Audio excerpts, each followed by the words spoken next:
There was a time when the kitchen wasn't just where food was made. It was where the family held its breath, stretched what little it had, and somehow still managed to set something warm on the table by dark. These are some of the habits from that time. The small, quiet wisdoms that kept whole families fed through the lean years. The grease can. If you ever walked into the kitchen of someone who grew up in the 1930s or 1940s and noticed a tin can sitting right there beside the stove, sometimes a coffee can, sometimes an old lard tin, sometimes just a mason jar, that was the grease can, and it was as important as any pot in the house. Every time bacon was cooked, every time pork fatback was rendered down, every time salt pork sizzled in a pan, the drippings went into that can. Nothing was thrown away, not a drop. The can sat in a warm spot so the grease stayed soft enough to spoon out. And it was used for everything, greasing the skillet before cornbread, frying up onions, seasoning beans, browning flour for gravy. Families didn't think of it as waste reduction. They didn't have a word for it. They just knew that fat meant flavor, and flavor meant food felt like more than it was. A pot of boiled turnip greens seasoned with a spoonful of drippings tasted like something. Without it, it tasted like boiled water and regret. The grease can was replenished slowly, over days and weeks, and it was never fully empty if the family was managing at all. It was a kind of kitchen savings account, humble and greasy, and absolutely essential. Soaking beans, overnight dried beans, were the backbone of poor families across nearly every region of America, and the habit that made them work, truly work, not just as a side dish but as the whole meal, was the overnight soak. The night before, sometimes right after supper was cleared, whoever was managing the kitchen would pick through a pound of dried pintos, or black-eyed peas, or navy beans, or limas. They'd spread them on the table and look for the small stones and split beans that came mixed in with the good ones. Then the beans went into a pot, got covered with cold water by several inches, and sat there on the counter through the night. By morning, they had swelled to nearly double their size, and the long soak had already begun breaking down the starches that made beans so slow to cook. The cook could get them on the fire earlier, use less fuel, and have a full pot ready by midday or supper without standing over the stove for 5 or 6 hours. This mattered in homes where firewood or coal or kerosene had to be rationed just like food. Fuel cost money. A long soak was free. Keeping the pot at a low, gentle simmer after a soak, rather than a rolling boil, kept the beans from bursting open, kept the pot from going dry, and turned a pound of beans that might have cost a few pennies into enough to feed a family of 6, with leftovers for tomorrow. The next day's beans went into the skillet with a little onion and leftover bacon grease, and came out as something entirely different. Crisped on the outside, tender within, good enough to eat with just a piece of bread. Stretching the meat in a house where money was tight. Meat was not the center of the meal. It was the accent, the flavor, the thing you stretched when ground beef was available. And it wasn't always. A thrifty cook might take a pound and extend it with cooked oatmeal, or soaked dry bread or cracker crumbs, or mashed cooked rice. The filler was pressed in thoroughly, and the mixture was shaped into patties or a loaf and cooked slow. What came out still tasted of meat, still had the weight of meat, but fed twice as many people. This wasn't a secret technique. It was common knowledge, passed down without ceremony, the way you pass down the habit of checking the weather before you do laundry. Bread inside a meatloaf, or the oats mixed into a hamburger patty absorbed the fat and juices as they cooked, which meant the meat stayed moist even when it was a lean, cheap cut. It was practical, and it tasted good, and it made a dollar stretch across a whole family supper. Some cooks went further. They used neck bones, oxtails, chicken feet, pig ears, the parts of the animal that cost the least because they required the most patience. These were simmered low and long until the collagen dissolved into the broth and the small shreds of meat fell away from the bone. That broth was as nourishing as anything more expensive, and the meat, though there wasn't much of it, flavored everything in the pot. Families who kept pigs sometimes put by a hog at slaughter time in the fall, and every part was used. The feet were pickled. The jowl was smoked for seasoning. Beans. The liver was fried up quickly and eaten fresh because it didn't keep. Nothing was wasted because nothing could afford to be. Making pot liquor. The rich, dark liquid left behind after a long pot of greens had cooked down was not a byproduct, it was the point. Collard greens, mustard greens, turnip greens, and poke salad were simmered for a long time with a piece of salt pork or ham hock. The greens gave up their iron and their vitamins and their deep vegetal flavor into the water, and the salt pork gave it smoke and fat. What was left in the pot after the greens were lifted out was something close to a thin, intensely flavored broth, dark greenish-brown, glistening with fat. Poor families in the rural South knew this liquid was where the nutrition lived. Children were given a cup of it when they were sick. Elders who couldn't chew the greens themselves were served just the liquor. And almost everyone sopped it up with cornbread, not the crumbly, sweet northern style, but the southern kind, baked hard in a cast iron skillet, good and dense, built to hold up in a bowl of liquid without going to paste too fast. You dunked the cornbread, let it soak up the pot liquor, and ate. It was simple, and it was deeply sustaining, and it cost almost nothing. If you had a garden or access to wild greens, the greens themselves were often grown in whatever patch of ground was available. Corner of the yard, the edge of a field. Turnip greens were planted in fall because they didn't mind frost, and a family could pick from the same plants all through the cold months. They were cheap even when bought, and the habit of saving and drinking the pot liquor meant that a 10-cent bunch of greens fed a family twice over, once in the eating and once in the drinking. The perpetual pot. There was a time, not even that long ago, when many households kept what was sometimes called the perpetual pot, a large kettle or pot that sat at the back of the stove and was never fully emptied. Every day, whatever was left, the bones from dinner, the water the vegetables had cooked in, the wilted stalks of celery, the limp carrots that were going soft, the leftover gravy that was too thin to use on its own, went into the pot. It was kept warm, added to daily, and drawn from when needed. Sometimes it was soup. Sometimes it was just a flavored broth used to cook the next meal's rice or beans or cornmeal. Sometimes it was so rich and thick from weeks of slow accumulation that it was almost a gravy all on its own. This was before refrigeration was common in poor households, so the perpetual pot served two purposes at once. It kept food from spoiling by keeping it hot, and it turned scraps into something valuable. Nothing got thrown out while the pot was going. Vegetable peelings that were clean went in. A handful of dried beans went in. A pinch of dried herbs from a string hung in the kitchen went in. The flavor of that pot was different every day, and the cook knew it intimately, knew when it needed salt, knew when it was getting muddy and needed to start fresh, knew when to add water to thin it, and when to leave it alone to concentrate. It was cooking by feel and by knowledge, without recipes, without timers, without much of anything except experience and hunger, and the desire to do right by the family.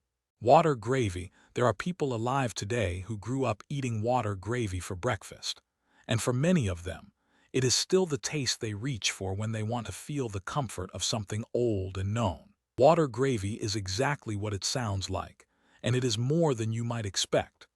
After frying bacon or salt pork or whatever breakfast meat the family had, the drippings were left in the pan. A spoonful of flour went in and was stirred over heat until it turned golden brown, giving off a nutty, almost caramel smell. Then water went in, just plain water, not milk, not stock, slowly, stirred constantly to keep the lumps out. The result was a thin, brown, deeply savory gravy that cost almost nothing to make, because the fat had already been paid for by the meat that was cooked first. It was poured over biscuits, poured over cornbread, poured over a plate of cooked grits, eaten with whatever bread was available, and sometimes just drunk from the bowl. In households where dairy was unreliable or too expensive for daily use, water gravy was how the morning's bread was made into something filling. It added fat and warmth, and the long, smoky taste of the meat drippings to a meal that might otherwise have been plain bread and nothing. Some people made a version with the grease from frying fatback, which was saltier and more intense, and that gravy could carry an entire meal by itself. Others added a touch of black pepper or a pinch of cayenne, but the base was always the same: fat, flour, water, heat, patience, and the result was always more than the sum of its parts.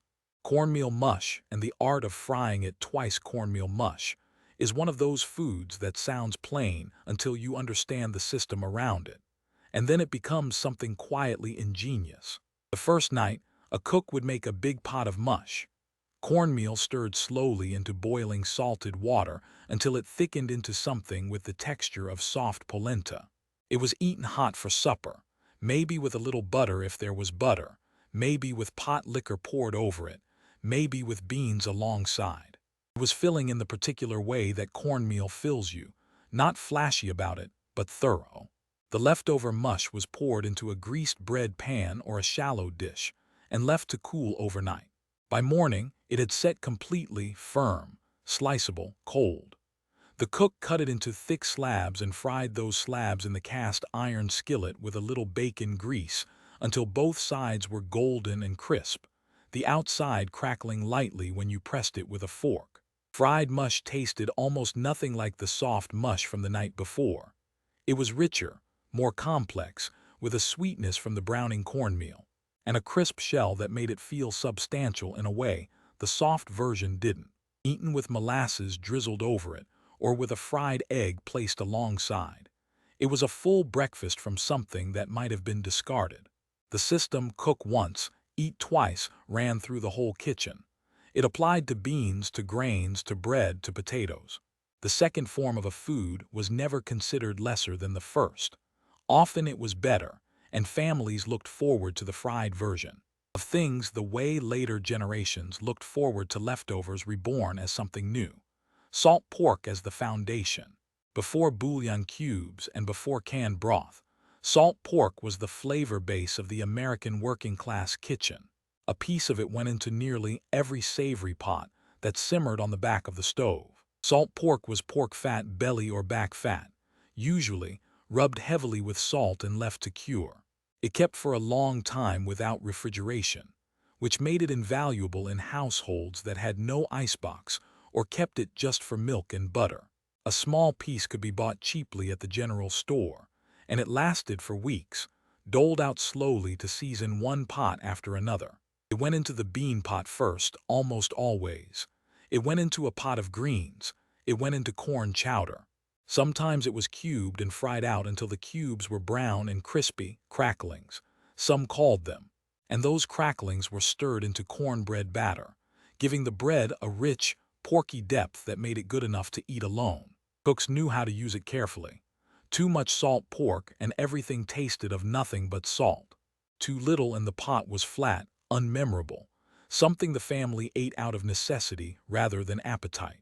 The right amount, a fist-sized piece for a large pot of beans, a smaller slice for a pot of greens, transformed cheap vegetables and legumes into something that tasted like a cook had put real thought and real love into it.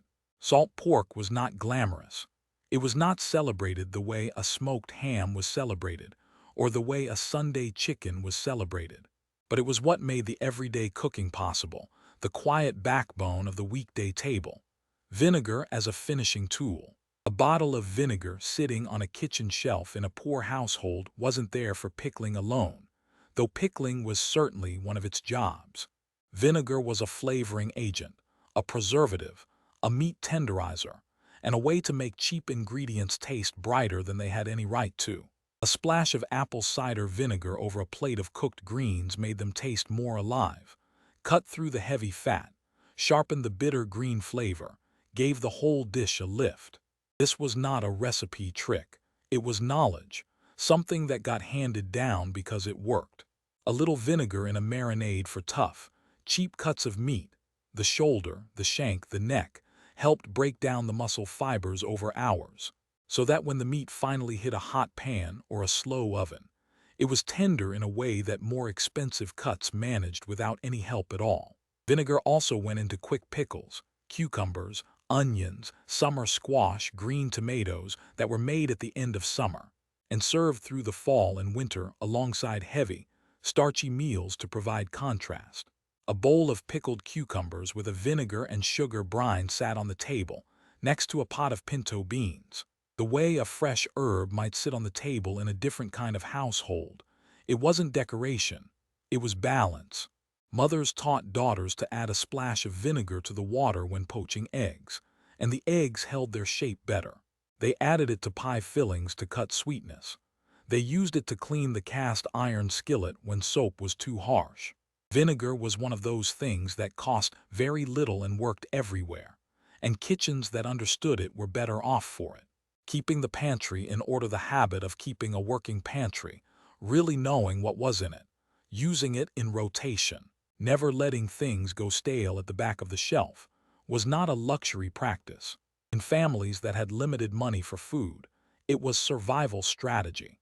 The pantry in a working-class home of the early 20th century was usually a small room or a set of shelves, sometimes just a cabinet, stocked with whatever was put up in summer and fall and replenished slowly through the year. Flour, cornmeal, dried beans, dried peas, salt, lard, molasses, dried apples, canned tomatoes. A household knew what it had the way a business knows its inventory, because running out of the wrong thing at the wrong time meant going hungry or going into debt at the store. The cook who managed that pantry well was the one who made cornmeal mush when the flour was running low, who switched from white beans to lentils when the beans were nearly gone, who stretched the lard by rendering any scraps of fat that came into the house. She, and it was almost always a she in that era, kept a mental ledger of what was on those shelves, and she planned the week's meals around it. The way a ship's cook plans meals around what's in the hold. This was not careful budgeting in the modern sense. There was no spreadsheet. There was just knowledge, accumulated over years of being responsible for keeping people alive, and a kind of quiet creativity that could make something out of nearly nothing if the pantry was organized and the cook was patient. The cast iron skillet and its constant use. Ask someone who grew up in a poor household in the mid-20th century what single kitchen tool mattered most, and many of them will say without hesitation that it was the cast iron skillet. Heavy, black, seasoned over years into something close to non-stick. Cast iron skillets were not replaced often. In many families, the same skillet cooked everything for decades. They were passed down. They were treated with something close to reverence, washed carefully without soap, dried over low heat, wiped with a thin coat of grease before being set back on the stove or hung on a nail. The seasoning was the life of the pan, built up slowly from every meal cooked in it, and an experienced cook could tell a well-seasoned pan by its color and its weight, and the way it held heat after you pulled it from the fire. The skillet was the workhorse. It baked cornbread in the oven and fried potatoes on the stove and seared the Sunday chicken and made the morning gravy. It could go from the stovetop to the oven without complaint. It held heat long after the fire was low, which mattered in homes where fuel was conserved. A skillet full of cornbread batter went into a wood stove and came out with a crust on the bottom that no modern pan could replicate. The habit of caring for that pan, of treating it as an investment, as an heirloom, as something that improved with age, was itself a form of kitchen economy. You didn't buy a new skillet every few years. You kept the one you had, and you kept it well, and over time it became one of the best tools in the kitchen without costing another cent. Making do with cornbread was not a side dish in the households we are talking about. For many families, particularly in the rural South and the Appalachian foothills, cornbread was the bread, the daily bread, the bread that was made every single day because it was faster than yeast bread, cheaper than wheat flour bread, and filling in a way that few other breads could match. It was made from nothing that cost much: cornmeal, a pinch of salt, a little baking powder or soda, water or buttermilk, sometimes an egg, sometimes not. The batter came together in minutes and went straight into a hot, greased cast iron skillet and into the oven or over a fire.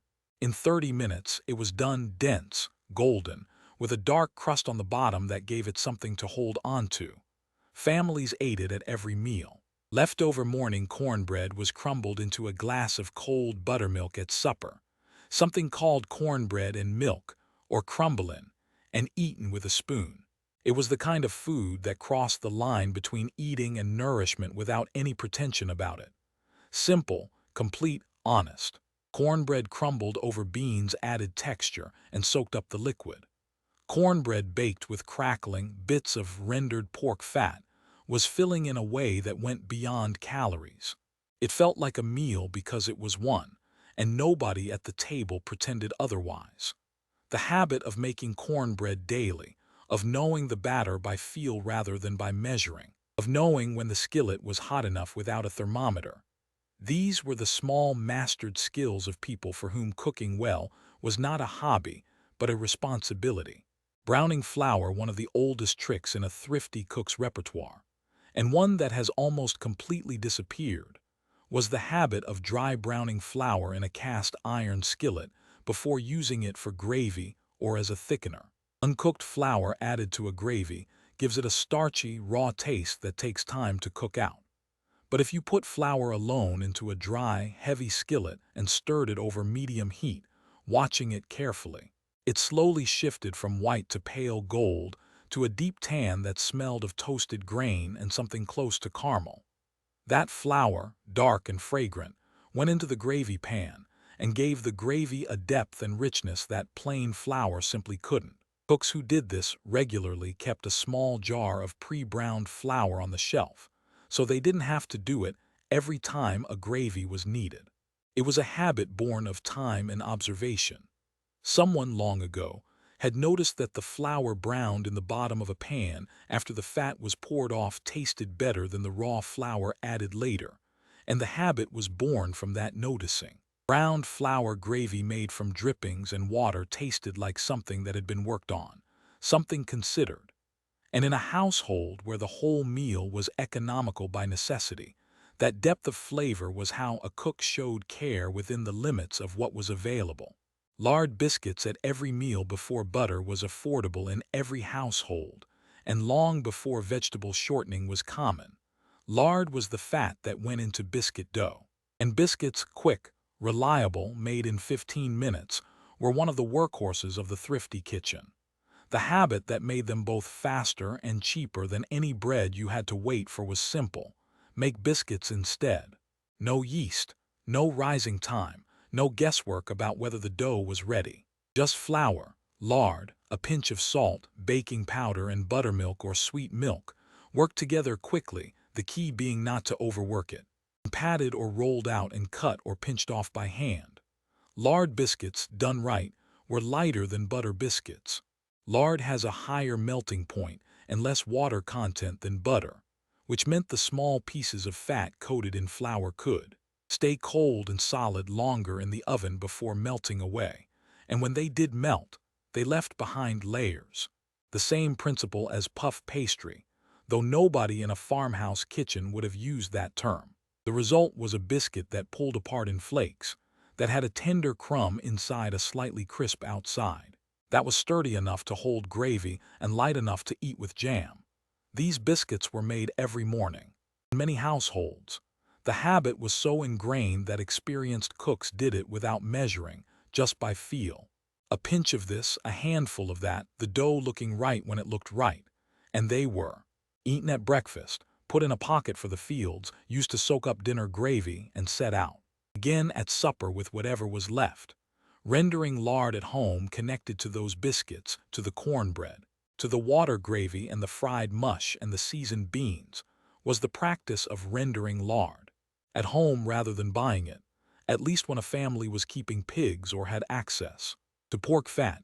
The process was simple and slow: raw pork fat, back fat, or leaf fat from the kidneys was cut into small pieces and put into a heavy pot over low heat. Over the course of an hour or two, the fat slowly melted and released its liquid, leaving behind small crispy bits called cracklings that were good to eat on their own. The liquid was strained into a crock or a jar, covered and left to cool. It set firm and white and clean smelling, and it would keep for months in a cool pantry, without going rancid the way store-bought fats sometimes did. The habit of rendering your own fat was the habit of using what you had completely.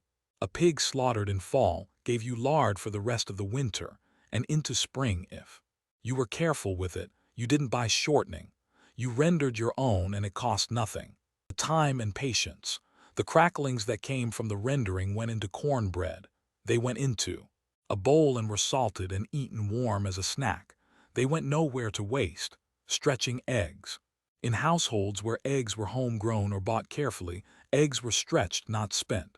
1 egg in a batch of biscuits made more biscuits than 1 egg alone would, when the recipe called for none. 1 egg beaten into a pot of mashed turnips or a pan of cornbread batter gave the finished dish structure and a slight richness, without the cook having to use 2 or 3 eggs to get there. An egg could make a whole skillet of hash more cohesive, stirred in at the end and scrambled through the potatoes and onions and whatever scraps of meat were in the pan.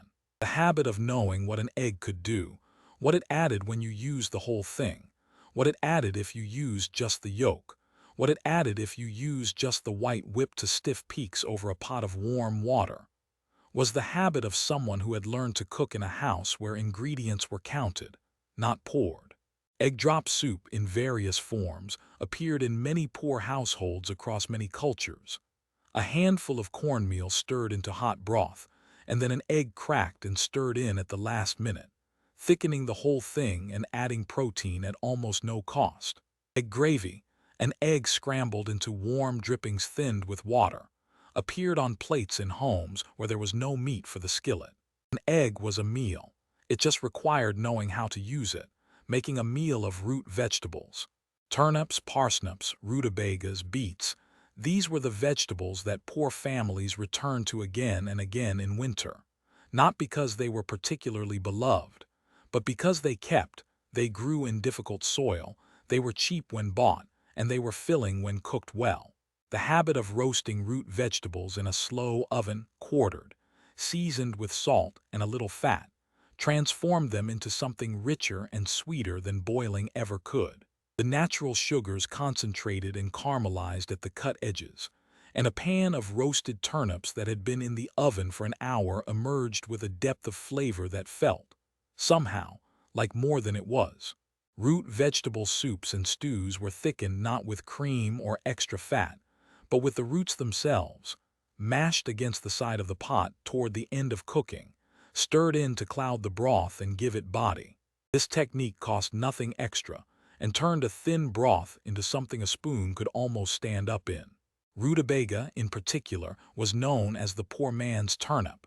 Cheaper even than a turnip, milder in flavor, good at absorbing the flavors of whatever it was cooked with.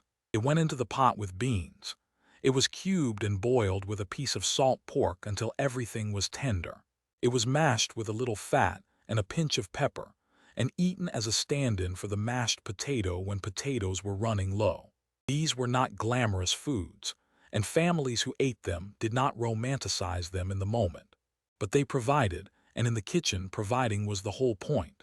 Stretching bread without wasting a crumb. In a house where bread was made at home, or bought in single loaves that had to last, bread was never thrown away. Bread that was going stale was the raw material for the next several days of meals, and the habit of knowing what to do with it was essential. Dry bread was crumbled into fine crumbs and stored in a tin on the shelf. Those crumbs went onto the top of a casserole before baking, added a crust to baked macaroni, coated a piece of fried salt pork, slightly stale but not yet hard. Bread was diced and fried in a skillet with bacon grease until golden. The poor kitchen's answer to croutons, used to top soup or eaten on their own. Bread that was past eating outright went into a bowl, with milk poured over it and sugar stirred in. Bread and milk, an old-fashioned supper for children, sometimes breakfast, sometimes the meal when there wasn't anything else. It sounds like nothing, and in a modern context it would be unthinkable as a meal, but in the context of a family making it through a hard week, bread softened in milk was filling and gentle and warm, and children who grew up eating it remembered it, not with shame but with something close to tenderness, Old bread, dried completely, was ground to a coarse meal and used in place of some of the flour in dumplings or flatbreads, stretching the flour supply further. Bread pudding, which sounds like a treat and was treated like one, was nothing more than old, dry bread soaked in a mixture of eggs, milk, and a little sugar and baked until set. It was dessert made from what would otherwise have been garbage, and it was good. Keeping a spice shelf minimal and strategic, a working-class kitchen did not have 30 spices. It had a few, and those few were chosen with care and used with precision. Salt was first. Always salt, because salt was the foundational flavor. Without it, cheap food tasted of poverty and nothing else.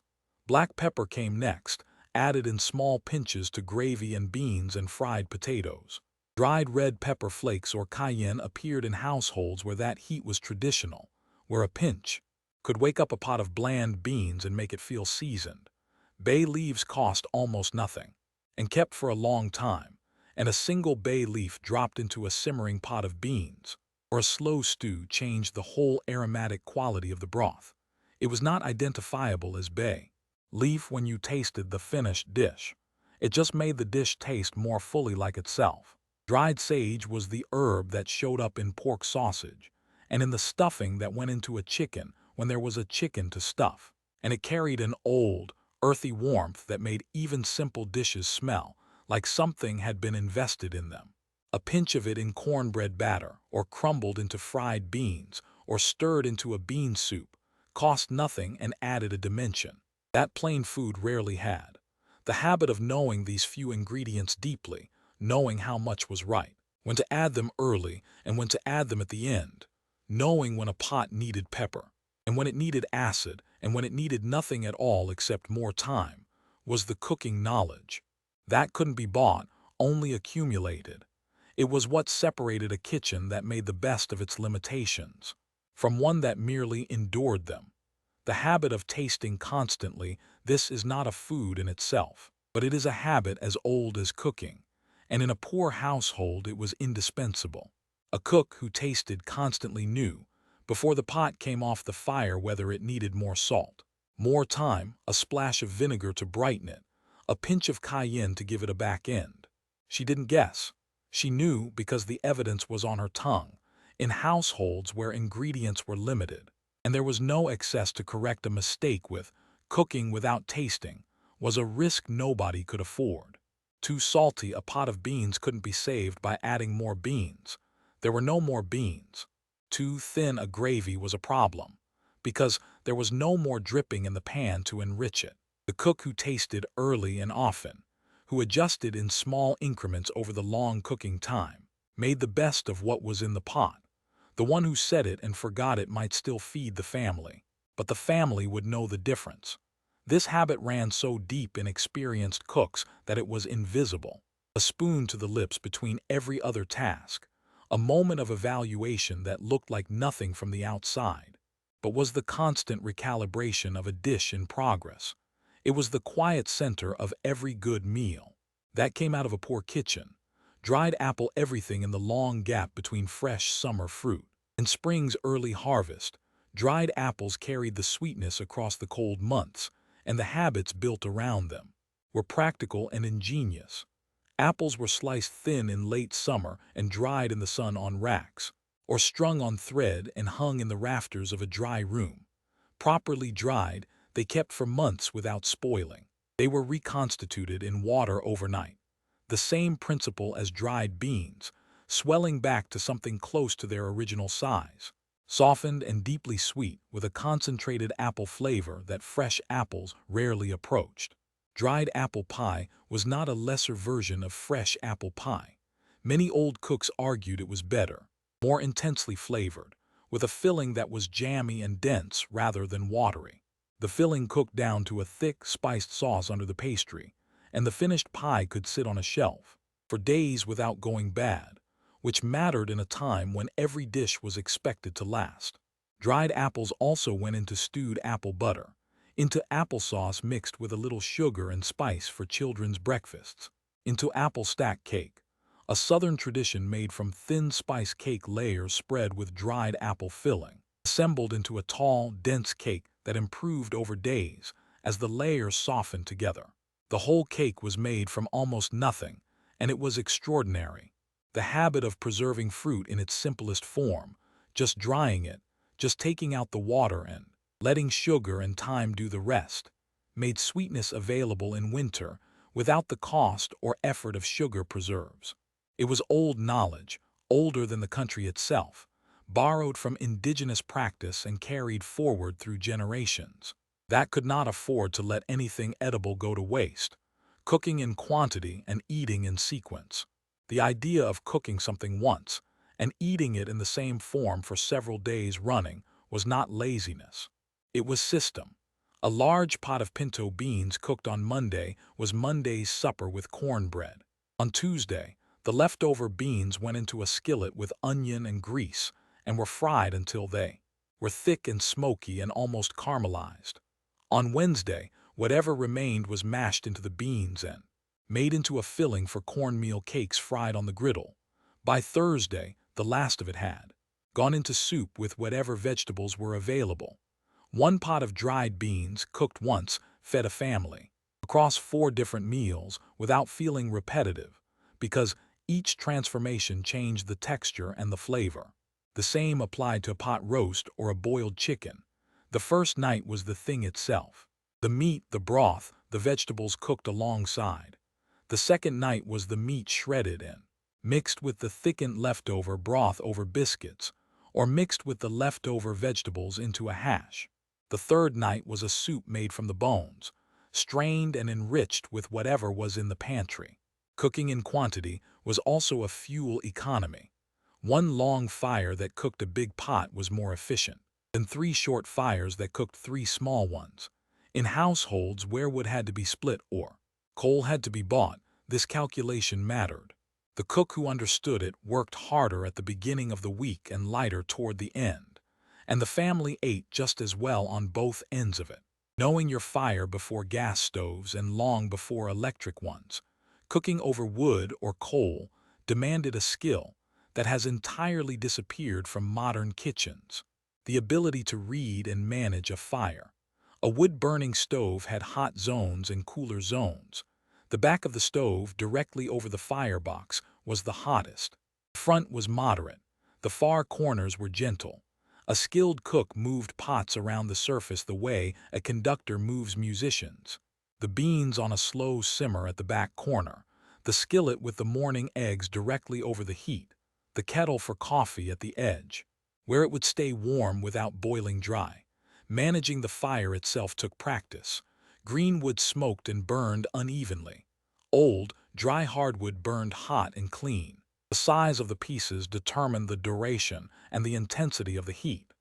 A cook who needed to bake cornbread needed a steady, medium heat in the oven, and achieving that meant knowing how much wood to use and when to add it, and when to let the coals settle. This knowledge was not written down. It was absorbed by watching, standing in the kitchen as a child, watching a mother or grandmother manage the fire, learning what a good fire sounded like when the damper was right, what the inside of the oven felt like, against the back of the hand when it was ready for bread. In poor households, the stove was also the heater, and the fire had to balance cooking against warmth, so the habits around the fire were always about more than cooking. They were about keeping the whole household at the right temperature through the winter, which meant the fire was never just a tool. It was a constant presence, watched and tended and respected. The habit of silence and patience, the last habit, is one that doesn't have a name exactly, but runs through every one of the others. In the kitchens we are talking about, the kitchens of the Depression, of the war years, of the long, lean decades that followed. Cooking took time. It took the long soak overnight. It took the slow simmer of hours. It took the patient browning of flour until it was exactly the right color. It took standing at a stove, stirring, watching, tasting, adjusting without hurry. There was no shortcut for good beans. There was no speeding up a rendered lard.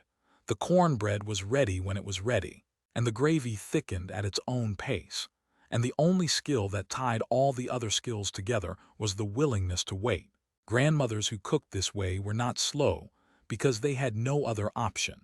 They were slow because they understood that cheap ingredients, the beans, the roots, the grains, the scraps of fat and bone, gave up their best selves over time, and that heat applied patiently transformed them in ways that heat applied impatiently never could. This patience was itself a form of economy. It cost nothing. It required nothing from the pantry, nothing from the store, nothing from anyone else. Just the willingness to stay at the stove and pay attention. The way a person pays attention to something they've decided matters.